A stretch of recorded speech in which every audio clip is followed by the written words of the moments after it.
Nós somos peregrinos a caminho do lar, rumo à eternidade, onde iremos morar com Jesus, nosso guia, nosso amigo e salvador. Em sua presença eterna encontramos o amor no caminho da fé. Somos um povo de esperança. Fala galera, começando mais um Peregrinos Cast. E hoje a gente vai falar sobre Davi, um personagem muito importante, um homem conhecido como o homem segundo o coração de Deus. E para falar desse tão importante personagem da Bíblia, estou aqui com a minha co-host Sara. Hello, pessoal, eu sou a Sara, líder associada de jovens. E é isso. E eu Muito sou co-host prazer, do Sara. Danilo. Primeira vez que eu tô te vendo aqui hoje. E hoje, tô aqui com os nossos convidados. Pra quem assistiu os outros episódios, vai saber de quem eu tô falando. É os irmãos Trovão aqui dessa igreja. E eles estão aqui. Tô aqui com o Josilei. E aí, pessoal, tudo bem? Como é que vocês estão? Sou o Josilei. Muita gente já me conhece, estive na temporada passada, né? Sou ancião dessa galera aqui, ancião jovem, e estamos aí. E eu sou o irmão dele, me chamo Marcos, atualmente sou coordenador de jovens aqui de Cacoal e também membro da comunidade Peregrinos.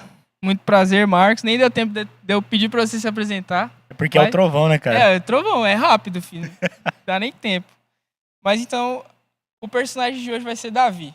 Para começar, vou dar as credenciais dele como de costume. Um homem segundo o coração de Deus, também conhecido como Davi, foi um dos mais importantes reis de Israel e é frequentemente descrito como o homem segundo o coração de Deus na Bíblia. Ele foi escolhido por Deus para suceder Saul como rei de Israel, não por sua aparência ou força, mas por sua fidelidade e coração puro. Davi é conhecido por suas vitórias, como a derrota de Golias, mas também por erros. Mas apesar de suas falhas, ele sempre reconheceu os pecados e buscava o perdão de Deus. Para começar, eu vou lançando aqui a primeira dúvida. Davi era conhecido como um homem segundo o coração de Deus. Beleza, já repeti isso várias vezes. Mas por que, sendo que ele vacilou tanto? Eu acho que essa é uma questão que gera mais dúvidas entre as pessoas que estudam a história de Davi. E algumas pessoas até usam isso talvez como desculpa para algum pecado acariciado, algum erro ali que ela não quer deixar. Porque ela fala, se o homem que era o homem segundo o coração de Deus errou tanto, falhou tanto, então significa que está de boa, o meu pecado está de boa do jeito que eu vivo. Mas o interessante é que Davi, ele não era o homem segundo o coração de Deus pelos seus erros, pelos seus pecados, mas pela maneira como ele agia quando ele reconhecia o seu erro. Davi, quando ele enxergava o seu pecado e quando ele via o mal que aquilo estava fazendo na vida dele, ele tinha um arrependimento sincero. E ele se arrependia, e nós nunca vamos encontrar na história de Davi ele voltando a cometer o mesmo pecado. Davi, quando ele reconhecia o seu pecado, ele se arrependia verdadeiramente. E isso fazia com que ele fosse o homem segundo o coração de Deus. Um coração contrito, um coração arrependido e que permite ser transformado pelo poder do Senhor. E aí tem uma diferença monstruosa entre a gente falar que Davi é o homem segundo o coração de Deus. Aí as pessoas vão pensar, Davi era um cara pecador, Davi cometeu vários erros e era o homem segundo o coração de Deus. Mas daí a pessoa está fazendo a associação errada. A pessoa está fazendo aquela associação assim, Davi é o homem segundo o coração de Deus porque ele era pecador, mas é isso? Não é. É exatamente o que o Marcos falou. Davi era o homem segundo o coração de Deus porque Davi aprendia. Deus quer pessoas que aprendam. Aprendam com o quê? Aprendam com Deus, né? Eu costumo dizer que a gente tem duas formas de aprender, por observação ou por experiência, né? Eu diria que vamos lá, vamos deixar isso em aberto. O inteligente aprende por observação. O teimoso aprende por experiência, né? E Davi, ele era um misto, né? Ele era um misto tanto de inteligência quanto teimosia também. É um instinto humano. Mas o fato que tornava Davi o homem segundo o coração de Deus era estar disposto a aprender. E quando ele aprendia, ele não errava mais. E é isso que fazia a grande diferença na vida de Davi. Eu acho muito interessante, como você tocou nesse, né, sobre inteligência. Eu vejo, assim, um sinônimo de inteligência, às vezes, é sempre enxergar o copo meio vazio. Tipo assim, tu nunca tá cheio por completo, você sempre tem mais para aprender. Eu acho isso muito interessante de Davi, porque ele soube lidar com os erros dele para ele não poder repetir de novo. Hoje em dia a gente erra muito, com certeza, até tipo assim, a gente conversando no nosso cotidiano a gente acaba errando muito. Mentir provavelmente deve ser um dos erros mais comuns assim de todo mundo. E não sei, sabe? Acho que até a pequena mentira, quando alguém te pergunta, poxa, tu tá bem? Tu fala, tô bem, mesmo não estando. E, tipo assim, pra uma pessoa que você confia, sabe? Mas vocês, na vida de vocês acham que tem algum pecado que você... Tipo assim, como você faz pra aprender com Davi como deixar esse pecado, como não mais repetir esse erro? Uma lição que eu trago muito para minha vida, para minha análise pessoal, é o mal que aquele pecado ou o mal que aquela prática tem feito na minha vida. No Salmo 32, que é o salmo onde Davi ele fala sobre quando ele reconhece o pecado que ele estava cometendo, ele fala que enquanto ele escondeu essa transgressão, os ossos dele secaram. Os ossos dele secaram e o espírito, o humor, digamos assim, a alegria dele se esgotou pelo mal que ele estava cometendo. Então, uma lição que eu trago disso para minha vida é analisar, até igual você disse, pequenas coisas, as pequenas, talvez uma mentirinha, uma coisinha ali, que mal que isso tem feito para minha vida? Será que isso está me afastando de Deus ou está me aproximando de Deus? O pecado a gente sabe que faz essa separação. Então, o que eu aprendo com Davi é analisar qual é o mal que essas pequenas práticas têm feito na minha vida. Como isso tem me atrapalhado no meu dia a dia e principalmente no meu relacionamento com Deus. E a partir disso, então, entender qual é o caminho para abandonar essa prática e restabelecer a conexão com o Pai. Eu acho que é exatamente isso. Não tem nem como sair fora disso, porque é o grande exemplo de homem segundo o coração de Deus. Na verdade, é o único que a Bíblia cita como sendo homem segundo o coração. Então, eu creio que essa analogia entre aprender com os erros, vendo o mal que ele causa, não só na própria vida, mas como na vida de terceiros, né, de outras pessoas, é fundamental. Fato é que a gente sabe da história de Davi, o filho que ele teve por adultério com Batseba morreu, nasceu morto. Então, ou seja, o pecado de Davi trouxe uma consequência ao inocente. Então, eu acho que é isso que pesava na balança para ele, né? Então, Davi ele era um cara que realmente se importava demais, não só com ele. Eu diria que ele se importava mais com as outras pessoas do que com ele mesmo. Porque a única vez que ele se importou com ele errou. E sempre que ele se importava com os outros, ele acertava. Eu acho que é por aí. Até pra gente ver que quando Jesus fala que a gente deve amar o próximo como a nós mesmos, é pra gente entender também que para eu amar o próximo, eu preciso estar bem com Deus, né? Então, ele começou a ver que se eu tô ajudando o próximo, se eu tô fazendo pelo próximo, eu também tô fazendo aquilo que Deus pediu para eu fazer. Então, ele foi um homem segundo o coração de Deus, porque além disso que vocês falaram, dele ser sincero, né, no arrependimento dele, ele entendeu o que ele tinha que fazer como servo, né? Não era só eu sou o rei, então eu vou reinar e é isso aí. Não, ele também se viu como servo. E essa parte que a Sara acabou de comentar sobre ele enxergar ali o que ele havia, né, feito de errado com as outras pessoas, a gente sabe que o que desencadeou todo o pecado de Davi ali com Batseba foi uma pequena coisa que ele cometeu, que a orientação do Senhor era que ele fosse para a guerra, junto com os soldados. Mas ele decidiu ficar no palácio. Ele decidiu não ir. Então, eu entendo essa história como uma cadeia de acontecimentos que foram se encaixando. A primeira decisão dele foi uma decisão pequena, de não ir para a guerra. Ele tinha esse direito, ele tinha generais, ele tinha soldados, então ele decidiu ficar no palácio. E depois ele tomou uma outra decisão que foi de ir até a sacada. E quando ele chegou até a sacada, ele viu o pecado. Ele viu ali, ele pôde ver Batseba que estava tomando banho, e então ele comete o seu segundo erro, eu diria assim, a segunda decisão que ele tomou, que já é um pouco pior, que foi quando ele decidiu que ele iria se deitar com ela. E a gente vai vendo como o pecado ele vai tomando proporção. Porque a pequena decisão dele de não ir para a guerra, que era uma coisa banal, depois evoluiu para a decisão de se deitar com Batseba e culminou ali na história com ele bolando um plano para tirar a vida de Urias. Então, por um pequeno erro de não ouvir ali a orientação do Senhor e não ir para a guerra, ele acabou cometendo 2 pecados assim terríveis, né? Que foi o adultério e depois também o assassinato, que foi realmente o que, digamos assim, manchou a história de Davi, o pecado que fez com que futuramente ele não fosse considerado totalmente digno para construir o templo do Senhor, porque ele havia sujado as mãos com o sangue de Urias. Então eu trago isso também para minha vida, às vezes pequenas decisões que a gente toma, que a gente não vê como isso vai evoluindo, né? Como essas pequenas decisões vão crescendo e tomando proporções que tomam conta da nossa vida. Pode falar. E é isso que você falou. O pecado, ele é uma decisão. A gente fica passando pano pra muita coisa, né?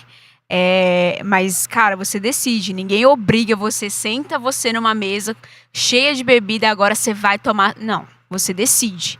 Então, eu acho que é muito isso. Assim, às vezes a gente passa pano pra um pecado que a gente decidiu. Foi uma escolha. Ninguém te obrigou a fazer. O inimigo não te obriga a fazer nada. Assim como Deus também não. Você decide se você quer servir ao bem ou ao mal. E é justamente isso que eu ia falar. O pecado, ele é construtivo, ele não é acaso. Acontece pecado do acaso? Pode acontecer. Pode acontecer. Mas ele não é a regra. A regra é uma construção, o pecado é uma construção. Vamos seguir a cronologia aqui, ó. Exemplo, Adão e Eva. Eva tinha instrução de não sair de perto do seu marido. Quando ela saiu de perto e ela foi rodear um terreno que ela sabia que não deveria ir, olhar o que tinha por lá, ela conversou com a serpente enganou ela, e ela não enganou, mas ela levou o seu marido a pecar, e hoje nós vivemos a realidade do pecado. Com Davi foi a mesma coisa. Ele começou fazendo uma coisa que não era para fazer, porém não era errado. Ele deixou de fazer algo certo. Ele deixou de fazer o que era certo, mas não fez nada errado a princípio. Só que essa decisão levou ele à ociosidade. E a ociosidade, ela leva a outras consequências. Por isso que tem o ditado que diz: mente vazia é oficina do diabo. E isso é muito verídico, isso é fato. E é um ditado que se construiu por exemplos. Então a gente pode ver aqui claramente um exemplo disso. Minha mãe sempre me fala uma coisa parecida, só que ela não usa esse ditado. Ela fala assim, calma aí, deixa eu lembrar. Deus abençoa o movimento, pra nunca ficar parado. Tá sem nada pra fazer? Já viu se a calçada tá limpa? Já viu se seus tênis estão limpos? Sabe? Sempre procurar alguma coisa para fazer. Se a gente voltar um pouco no tempo, na história, Davi foi tido como uma promessa ali quando Deus falou com o profeta. Vocês podiam contar um pouco do início ali da história de Davi? Como ele foi a primeira vez que ele apareceu e tudo mais? Primeiro começa com Saul. A gente tem que falar de Saul para falar de Davi, né? O rei Saul, ele desapontou bastante a Deus.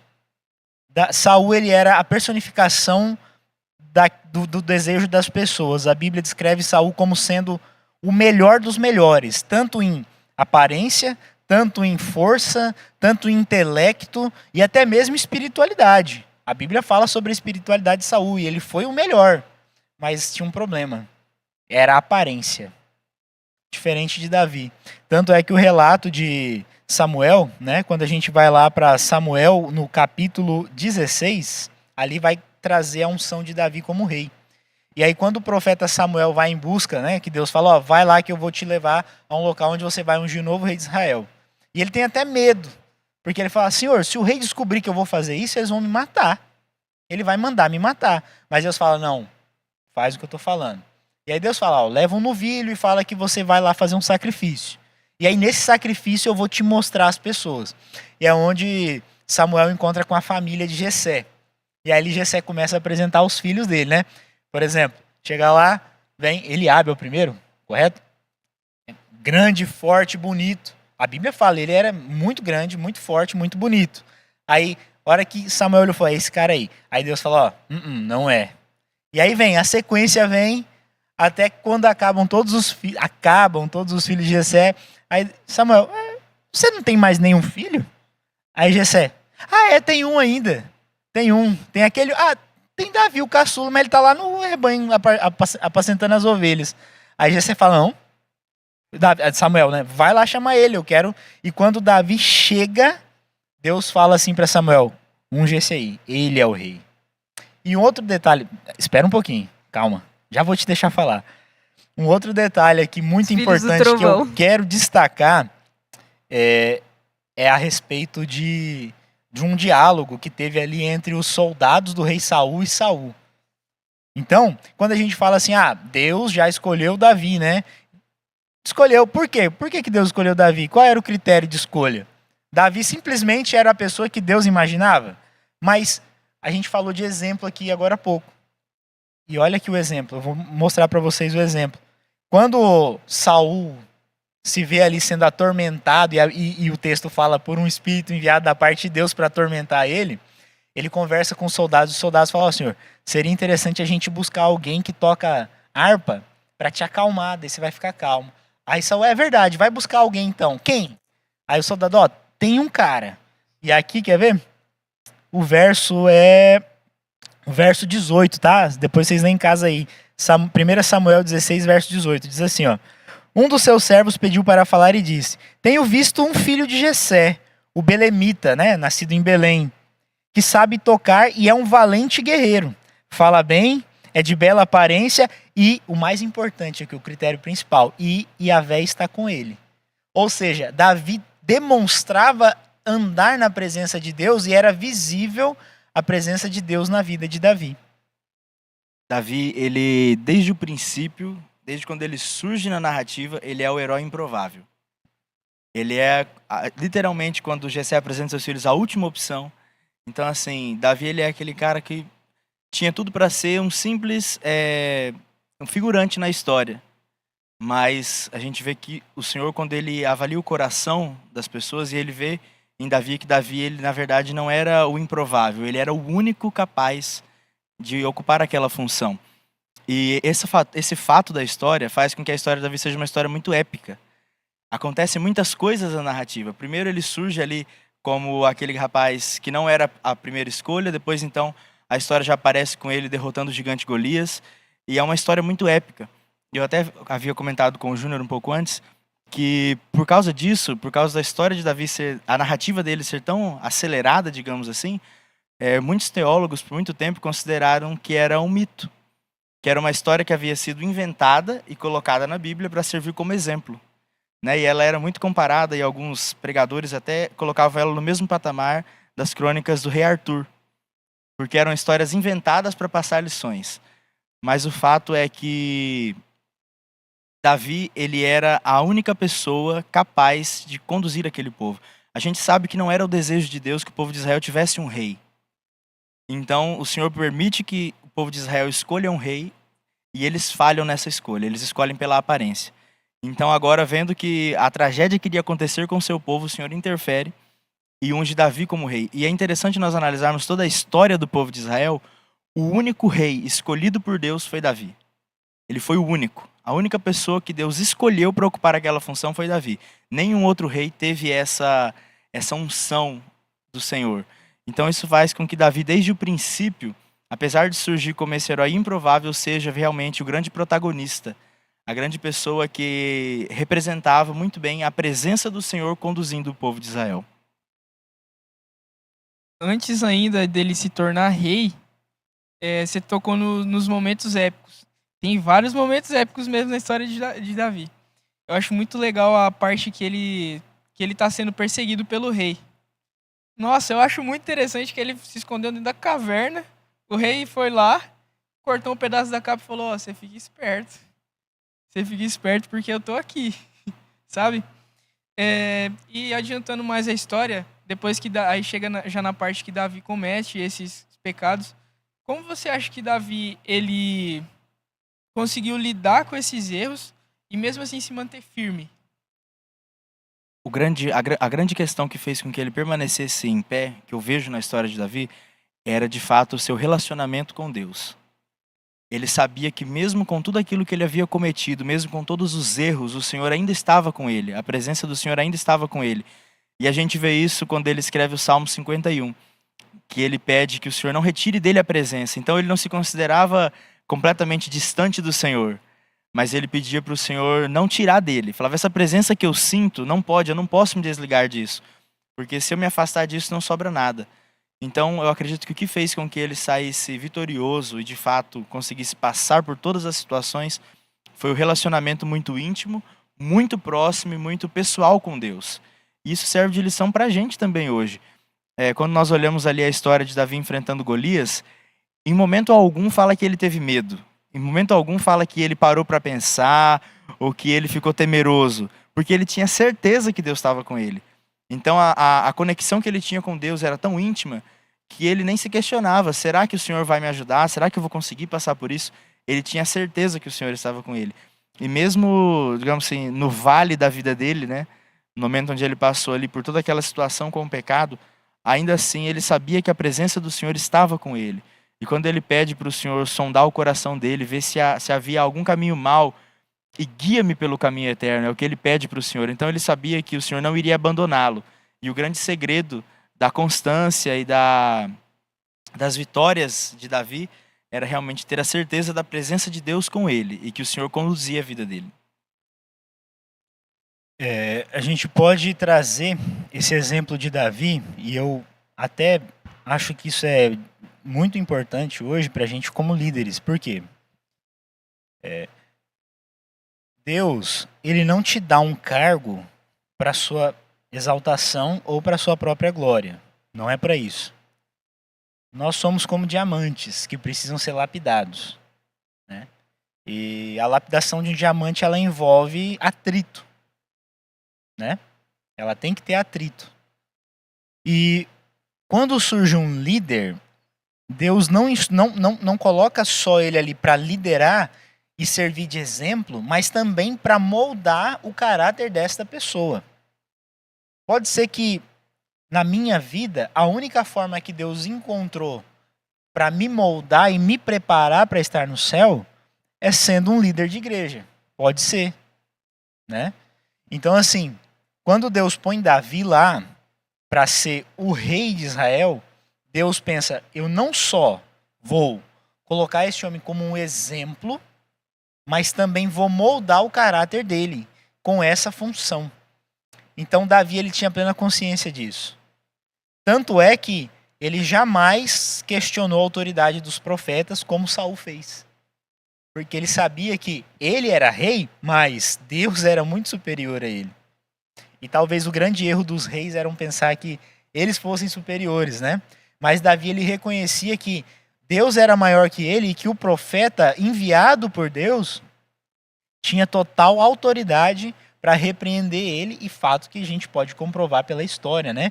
Que o profeta Natan chega para Davi e fala: ó, tinha um fazendeiro que tinha lá várias ovelhinhas. Aí tinha um outro vizinho dele que tinha uma só.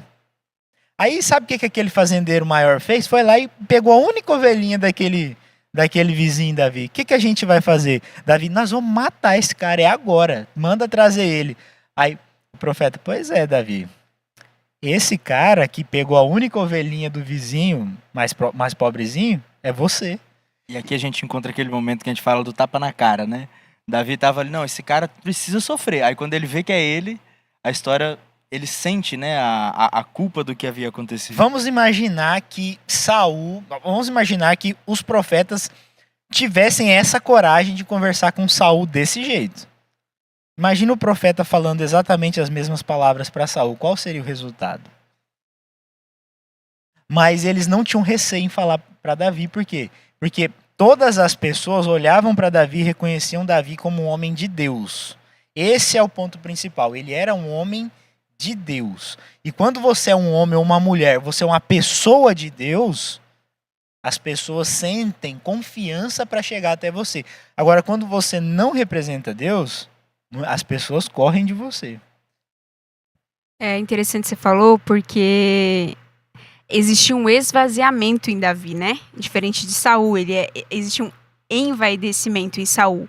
Muito mais eu do que Deus, muito mais eu do que os profetas. E Saul foi tomado pelo ego, pela inveja. Inclusive ele tinha inveja de Davi e queria matá-lo. Diversas vezes ele tentou matá-lo, né? E esse envaidecimento foi a queda da raça humana, né? Foi a queda de toda a humanidade, assim. Então, quando a gente olha para Davi e vê que ele foi um homem segundo o coração de Deus, foi muito porque ele se se esvaziou de si mesmo para ser preenchido de Deus, para que ele se perdesse ali entre ele e Deus, Deus e ele. Então isso é primordial para a nossa salvação, isso é essencial para a nossa salvação, a gente se esvaziar do nosso eu e se preencher da presença do Espírito Santo, que era o que Davi tinha e o que o tornou também, né, um dos fatores que o tornaram um homem segundo o coração de Deus. E quando a gente fala dessa vaidade, e aí é um ponto chave, eu diria, da humanidade, a vaidade. Por quê? Se a gente olha o relato aqui, se nós esquecermos que nós lemos o capítulo 16 de 1 Samuel, a gente começar pelo capítulo 17, aqui vai parecer que a história de Davi começa aqui, no capítulo 17. Porque que vai contar sobre o cerco dos filisteus, com o gigante Golias. Aí mais lá na frente, já lá lá adiante, quer ver? A partir do versículo 12, aí que começa a narrativa de Davi, que vai falar sobre as crônicas de Davi, né? Vai primeiro falar a síntese aqui, descrever quem era Davi. Aí o verso começa assim: Davi era filho de Jessé, de Belém, tal, cuidava das ovelhas, blá, blá, blá, blá, blá. Quando a gente vai lendo essa história aqui, lá na frente, a gente vai ver que vai fazer. Jessé mandou ele levar alimento para seus irmãos. E quando ele foi levar e ele viu o contexto ali, ele se indignou com aquilo. E ele se indignou não porque tinha um gigante querendo lutar contra os soldados, mas porque aquele gigante estava insultando o nome de Deus. Quando o gigante insulta o nome de Deus, aí aquilo ali, nossa, aqui foi um tapa na cara de Davi. Ele trouxe pro pessoal. Quando Ele ele, levou pro viu, pessoal. quando ele viu o gigante afrontando o Deus de Israel, o Deus dele, ele até fala: quem é esse que vem vem na nossa casa afrontar o nosso Deus? Então ele se vira também para os soldados e até mesmo para Saul e fala: e quem são vocês que não estão fazendo nada? Né? É quando uma pessoa vem falar mal de alguém da nossa família, por exemplo. Eu imagino que a indignação de Davi foi essa, porque lá em casa é assim, como vocês comentaram, os irmãos Trovão e o Júnior, a gente de vez em E ele quando não deixou eu terminar o raciocínio. tá tendo um atrito. Mas se alguém vier brigar comigo, eu sei que ele vai me defender. Se alguém for brigar com ele, eu também vou defender Quem ele. garante? Então eu garanto. Então a gente vê isso na narrativa de Davi. Davi, ele traz muito pro pessoal. Ele fala: vocês não vão fazer nada, vocês vão deixar esse cara falar o que ele quiser. E vocês vão permitir que isso aconteça aqui dentro da nossa casa. Então Davi, ele traz pro pessoal quando aquele gigante, aqueles filisteus ofendem o nome do Senhor. Concluindo o raciocínio da vaidade, grandes momentos da vida de Davi ele viveu escondido de todos. Ninguém sabia que ele estava passando por aquilo. E ele cita isso, mas como uma prova de testemunho. Ele testemunha sobre fatos que ele presenciou na vida dele como testemunho e não como vaidade. Que é quando ele fala: veio ursos e leões aqui contra o rebanho, e em nome do Senhor eu eliminei todos eles. Então, Davi, ele lutava contra urso, ele lutava contra leões, e a gente sabe que um leão ele chega a ter aí seus 450 quilos, e um ser humano normal aí, vamos falar um cara fortão, Danilo, o quê? Um 100 seco? Por aí, né? Depende, se tiver com os negocinhos, É. é um pouquinho mais. E tem como competir com um leão? Acho que não. Não dá. E um não urso dá. pode chegar a 600 quilos, tranquilamente. Então, o que acontece? Os feitos heróicos de Davi foi escondido da plateia. E aí, nesse enredo aqui do gigante Golias, que ele aparece em público com um grande feito, que é derrotando o gigante, ele só faz isso em público, não para se mostrar, mas porque o gigante afrontou a Deus. E ele não aceitava que ninguém falasse do Deus dele. Mexer com Deus, aí era mexer com ele. E ele não aceitava. Então isso... E aí o detalhe da história, Davi vai lá no rio e pega 5 pedrinhas. E por que Davi pega 5 pedras? Porque ele ia errar uma? Não, porque Golias tinha mais 4 irmãos gigantes. E aí ele falou: Isso vou é muito matar interessante. Golias, os outros vão vir e vão matar os 4. E é uma pedra para cada. Então assim, ele se garantia na própria força? Não. Ele se garantia no poder de Deus e porque ele estava defendendo a causa de Deus. Então a grande diferença do verdadeiro cristão e daquele que vive das aparências é justamente essa. O cristão de verdade, ele não tem vaidade. Ele defende a Deus, ele defende o cristianismo, enquanto os falsos cristãos, eles querem se engrandecer através de uma função que ocupam, de um cargo que ocupam, de algo que fazem, e que aquilo vai promover a própria pessoa deles. É interessante também é que eu acho que você falando que Davi se indignou e levou pro pessoal porque tava falando do Deus dele. E aí ele, não, como que estão falando do meu Deus? Eu vi um sermão uma vez, até postei no Instagram. O pastor falava que a gente precisa ser ousado, né? E a Bíblia fala, sedes ousados e tal. E eu acho que Davi era muito assim, né? Tipo assim, ele não tinha medo. Ele já tinha 5 pedras, um para cada um lá. Ele era uma pessoa ousada, porque ele sabia o Deus que ele tinha. A sinceridade de Davi, acho que é uma das características que eu acho mais interessante nele. Tanto é quando ele pede desculpa, ele se arrepende. O livro de Salmos é um livro muito sincero, né? Onde você realmente vê o coração de Davi ali. E aí essa sinceridade que ele tem de eu sei o Deus que eu confio, eu sei o Deus que está do meu lado, essa ousadia dele é uma coisa muito bonita que eu acho que a gente precisa ter mais, assim, eu acho que essa geração, ela tá perdendo essa ousadia, né? A gente tá com muito mais medo do que com vontade de ganhar ou com essa ousadia para saber realmente o Deus que eu tenho, a fé que eu não abro mão dos meus princípios e não se negocia isso, né? Eu acho que para ele isso era inegociável. O que acaba às vezes acontecendo é que a gente não tem a certeza se o que a gente vai falar ali, que a gente confia, se nós confiamos verdadeiramente.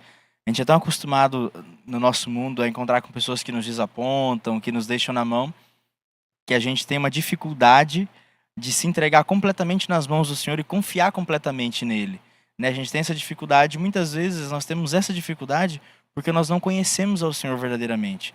Nós conhecemos pela aparência, nós conhecemos talvez por vir à igreja, por ouvir um podcast, por ouvir uma pregação, ouvir um sermão, mas a nossa experiência pessoal com o Senhor, a gente às vezes deixa falhar. As histórias que aconteceram com Davi antes, igual o Danilo comentou, né, aquelas partes mais épicas, aquilo ali ele deu uma certeza para ele de independente do que ele fosse fazer, o Senhor estaria com ele. Então ele não tinha medo de enfrentar os problemas, porque ele tinha certeza de que o Senhor estava com ele. Né? E nós, como a Sara falou, nós encontramos isso nos Salmos. Eu gosto de falar que assim, o livro de Samuel vai contar os feitos de Davi. O livro de Salmos vai contar quem era Davi. Porque aqui é onde ele rasga o seu coração, ele fala, quando ele está feliz, ele expressa a sua felicidade, quando ele está triste, ele expressa a sua tristeza, quando ele está indignado com o Senhor, ele deixa isso claro nos Salmos, então a gente vê isso muito presente, né? Aquele momento ali em que ele realmente, tinha um pastor, o pastor Samuel, que ele falava que às vezes nós precisamos ter algumas DRs com Deus, a gente precisa chegar para o Senhor e falar aquilo que está indignando a gente vê muito Davi fazendo isso, ele fala, Senhor, como que o Senhor permite que isso aconteça? Como que o Senhor permite que os homens maus prevaleçam? Então, Davi, no livro de Salmos, a gente conhece Davi, como era o coração dele, como ele se sentia perante as situações. E a gente vê que ele tinha muita intimidade com o Senhor, a ponto de falar o que ele estava pensando, falar o que ele estava precisando, aquilo que ele estava sentindo de verdade. Ele não escondia nada do Senhor e também não tinha medo de fazer nada, porque ele sabia que o Senhor estaria com ele. E isso às vezes falta para a gente hoje. Tanto a intimidade, de poder falar aquilo que nós estamos sentindo de verdade para o Senhor, contar para ele tudo aquilo que está acontecendo na nossa vida, e por isso a gente acaba não tendo a certeza se quando nós peitarmos uma batalha, peitarmos alguma coisa, o Senhor vai estar com a gente. Inclusive ele fala nos Salmos que ele orienta, né? Entra no teu quarto, fecha a tua porta e ora. Então essa intimidade é o que faz com que exista um relacionamento, né? Você precisa conversar para ter um relacionamento. E eu ouvi uma frase muito legal de uma, não lembro quem que é, gente, mas eu vi no Instagram, uma mulher que fala bem assim, uma palestrante, pastora, não sei, ela fala que a adoração em comunhão se deve à adoração do secreto. Então a gente vê isso em Davi nos Salmos, de que a adoração dele, né, de estar em congregação, ela se deve porque dentro do quarto ele conversava com Deus, ele tinha intimidade com Deus. E é o que às vezes a gente não tem, né? A gente tira tempo para tanta coisa, para o trabalho, para a faculdade, para as redes sociais, para os amigos, para a família. Não que isso esteja errado, a gente precisa ter tempo com os nossos amigos, com a nossa família, precisa trabalhar, buscar sempre um trabalho melhor, estudar, mas a gente não tira tempo para aquilo que é primordial, para aquilo que é essencial, né? Para quem nos deu a vida, que é Cristo Jesus. Às vezes eu vejo que as coisas que realmente importam ficam em segundo plano, que nem você estava falando. Porque, às vezes, eu falo por mim mesmo. Quando tá tudo acontecendo conforme eu queria, às vezes eu me esqueço que a quem eu pedi que isso acontecesse, sabe? Fico tipo, poxa, deu certo, consegui passar na matéria e tal. Ontem mesmo, pra gente conseguir gravar os outros episódios. Eu fui fazer a prova, consegui fazer a prova em 20 minutos e consegui passar na matéria. Aí eu fiquei, poxa, mentira que isso aconteceu. Sabe? E às vezes a gente se esquece de botar o joelho no chão e falar assim, poxa, o Senhor sempre tá colocando rumo na minha vida. E o Marcos tocou num assunto muito interessante, que era Davi enquanto salmista, enquanto ali um poeta. Eu tenho uma dúvida assim, tipo, uma dúvida minha. Não sei se vocês vão saber me responder. Mas só que vocês conseguem imaginar como Davi escreveria um provérbio se ele tivesse aqui com a gente hoje? Como seria?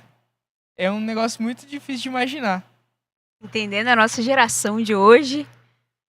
Talvez ele ia fazer reels no Instagram ou storyzinho, aqueles stories das blogueirinhas lá. Não, brincadeira. Olha, você falou uma coisa que eu achei muito importante, que é o seguinte. Sobre Davi salmista.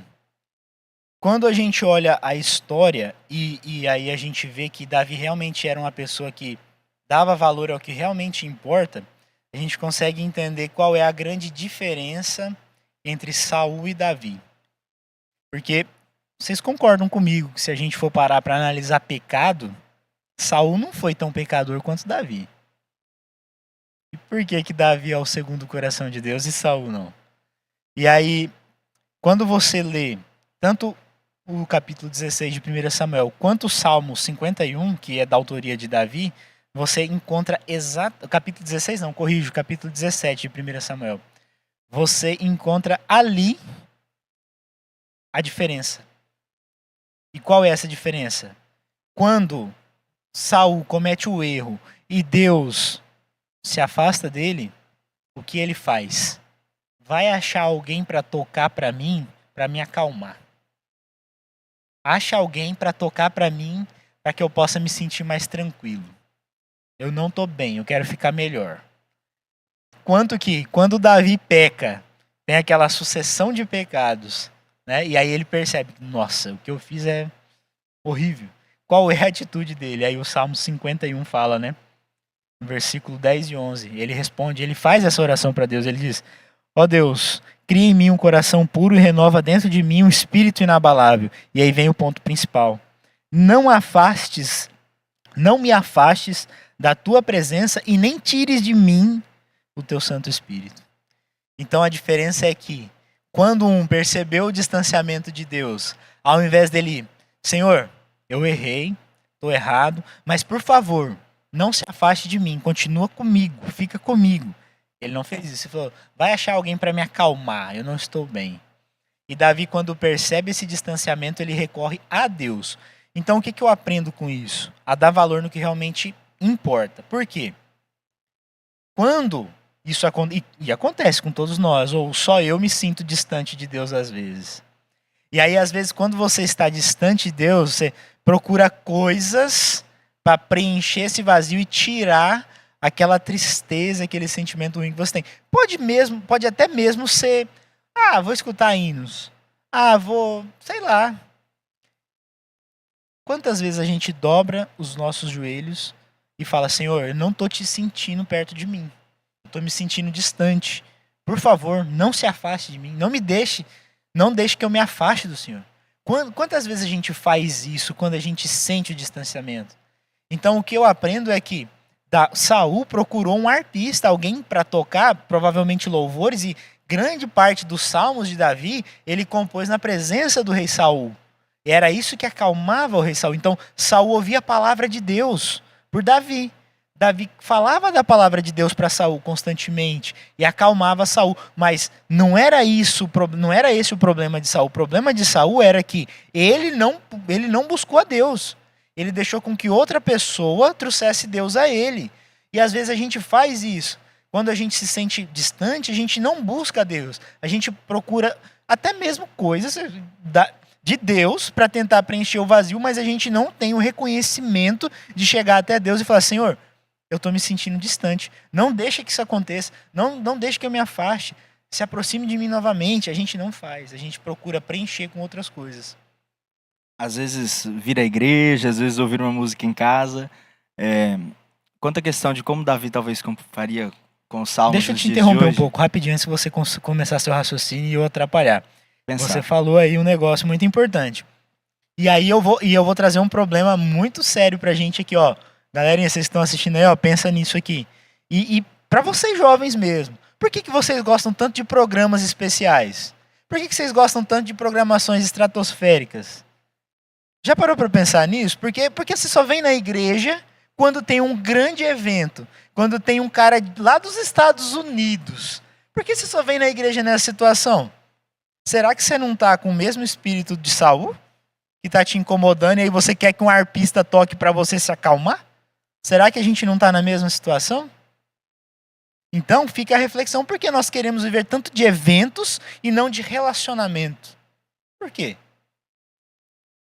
Só sobre isso que você acabou de comentar, às vezes a gente vê na igreja, e às vezes nós mesmos somos consumidores, né? Nós viemos na igreja para consumir.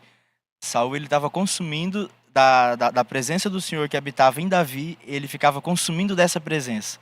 Ele não buscava a presença do Senhor. Ele falava, não, eu quero alguém realmente inspirado, que eu vou sentir a presença do Senhor aqui através dele. E às vezes é bem isso, a gente está querendo uma pessoa para a gente consumir o que aquela pessoa tem do Senhor, consumir o conhecimento que aquela pessoa tem. A gente não está buscando isso de Deus, né? A gente não tem buscado, nós precisamos deixar de ser consumidores e buscar nos enchermos do Espírito Santo. Sobre Davi, nos dias de hoje, eu realmente imagino assim que se Davi estivesse aqui para nos aconselhar e para dizer esses provérbios, o que vem na minha cabeça na hora são aquelas caixinhas de perguntas do Instagram. Você manda lá o que você está sentindo, o que você está pensando e vem uma resposta ali para você, para aquela situação, para aquele momento. Dos salmos de Davi, o meu preferido é o Salmo 51. É um salmo que eu gosto muito. Sempre que eu vou orar, eu oro meditando nessas palavras. E teve uma vez que eu ouvi uma pregação do pastor Tiago, e ele pregou sobre esse salmo, especialmente sobre um verso. É o verso 12, que fala assim, devolve-me a alegria da tua salvação e sustenta-me com o espírito pronto a obedecer. Vocês já pararam para pensar assim, o que seria essa alegria da salvação? Eu nunca tinha parado para pensar nisso. E quando o pastor ele falou sobre isso, ele falou sobre o sentimento que nós temos de estar na presença de Deus. Quando nós estamos com a nossa vida, digamos assim, tudo direitinho, quando a gente está fazendo o culto matinal, quando a gente está estudando lição, a gente tem a alegria de vir na casa do Senhor, a gente tem a alegria de louvar. Quando aparece qualquer atividade para a gente fazer, um voluntariado, algum trabalho que precisa, a gente se coloca em prontidão, a gente está ali pronto, né? Algumas traduções, no versículo 12, diz, sustenta-me com espírito voluntário. Então a gente está pronto para fazer o que for preciso, até se precisar morrer pelo Senhor, a gente está pronto. Amém. Mas quando a gente se afasta um pouquinho, quando a gente dá uma relaxada ali com o nosso culto matinal, quando a gente às vezes está com um pecado ali que nós ainda não largamos ele, a gente perde essa alegria. A gente perde essa alegria da salvação, porque no nosso coração nós não temos a certeza de que nós estamos salvos. E quando a gente não tem essa certeza, o nosso espírito ele se entristece. Nós ficamos tristes. Então quando Davi fala, devolve-me a alegria da tua salvação, é como se ele dissesse assim, devolve-me a certeza de estar salvo. E se o Senhor me devolver essa certeza, eu estarei pronto para fazer o que o Senhor me pedir. Eu estarei pronto para ir aonde o Senhor mandar, eu estarei pronto para cumprir a missão. Então, isso é algo que eu trago para a minha vida. E todas as vezes que eu oro, depois que eu entendi isso, eu sempre peço ao Senhor para Ele manter em mim essa alegria da salvação, para Ele me dar a certeza dessa salvação, para que assim eu possa estar pronto para o que o Senhor mandar. E é um convite que Davi faz para nós hoje também, que nós possamos pedir por essa alegria, que nós possamos pedir por essa certeza da salvação. Que nós possamos todos os dias entregar as nossas vidas nas mãos do Senhor e fazer a oração que Davi fez. Senhor, se existe alguma coisa errada dentro de mim, talvez até algo que eu ainda não percebi. Porque existem algumas coisas que a gente faz que a gente não percebe no momento que nós estamos fazendo. Então fala, Senhor, vê se há em mim algum caminho mau e guia-me pelo caminho eterno, guia-me pelo caminho certo. E que isso seja mais que uma oração, que nós possamos permitir que o Senhor trabalhe na nossa vida. Porque às vezes a gente fala, Senhor, molda minha vida, se tiver que tirar algo de mim, que o Senhor tire. Mas quando o Senhor começa a mexer para tirar, a gente fala, não, mas isso aqui não. Isso aqui você deixa, eu vou mudar a minha vida. Eu gostei da sua sugestão, mas eu sigo daqui. A gente fala assim para o Senhor, a gente não permite que Ele faça a obra completa, assim como o Davi permitiu que o Senhor fizesse, né? Ele permitiu ser moldado pelo Senhor. Então, o grande conselho que eu tiro dos Salmos, especialmente do Salmo 51, conselho de Davi, é permitir que o Senhor trabalhe na minha vida. Permitir que o Senhor trabalhe na nossa vida, para que assim nós possamos ter essa certeza da salvação e essa alegria de servir ao Senhor. Para a gente caminhar para o encerramento já, eu gostaria de saber, o Marcos já meio que falou, né? Mas eu gostaria de saber um versículo, um salmo, que vocês gostam muito, que foi importante na vida de vocês, ou que vocês carregam para momentos difíceis ou para momentos felizes. Um salmo que vocês têm como especial. E tem muitos salmos, né? São 150 opções. Mas, como eu já disse, o Salmo 51 é um salmo que eu gosto muito. E os versículos assim que eu gosto mais é o versículo 12, que eu já comentei, e o versículo que vem logo em sequência, que é o versículo 13. E eles dizem assim, né, o versículo 12, como eu já li: devolve-me a alegria da tua salvação e sustenta-me com o espírito pronto a obedecer. Então ensinarei os teus caminhos aos transgressores, para que os pecadores se voltem para ti. E isso é uma missão. Esse é um texto onde eu entendo que quando eu medito nele, eu estou assumindo uma missão com o Senhor. A missão de ensinar as pessoas, a missão de levar a mensagem aos pecadores, a missão de fazer com que essas pessoas se aproximem também do Senhor. Então é muito mais que um texto só para meditação. É uma missão que Davi chamou para si, uma responsabilidade que ele chamou para si conversando com o Senhor, e que hoje, quando eu leio, eu também chamo para mim essa responsabilidade. Peço ao Senhor que Ele me devolva a alegria da salvação, para que eu possa então ensinar as pessoas qual é o caminho, que eu possa então conduzir as pessoas até o caminho do Senhor. O meu, todo mundo vai achar até clichê demais, né? É o Salmo 23. E em especial pelo versículo 1 dele. E o Senhor é meu pastor, nada me falta. Então, quando eu entendo que o Senhor é o meu pastor, eu já entendo que tudo que eu preciso tá ali. O que é tudo? Tudo é Deus.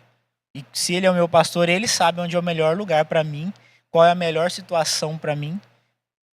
Então, se eu confio que Ele é meu pastor, nada me falta, porque Ele vai me prover tudo.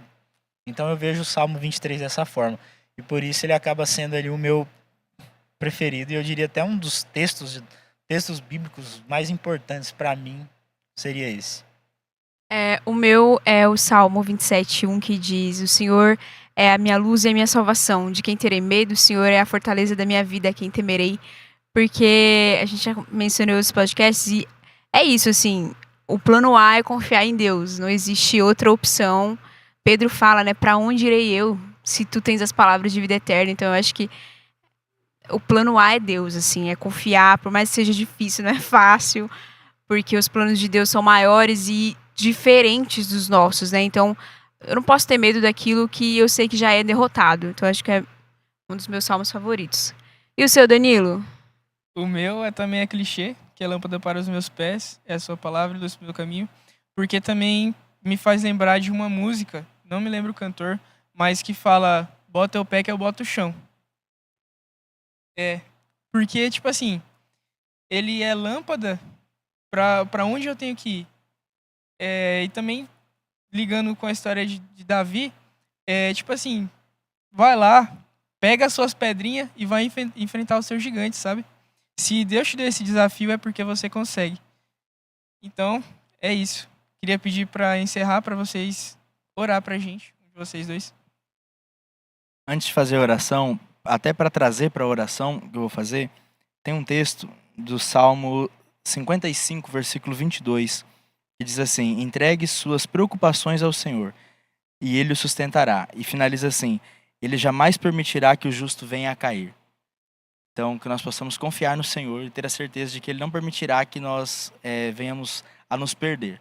Nós só vamos realmente cair nas trevas se nós quisermos isso, né? Vamos orar?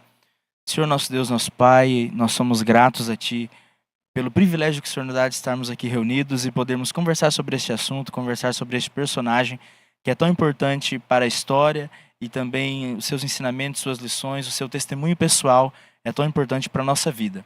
Queremos agradecer ao Senhor porque o Senhor tem nos dado esse privilégio de buscar a Tua presença e de ter a certeza de que as Suas mãos elas nos sustentarão para que nós não venhamos a cair.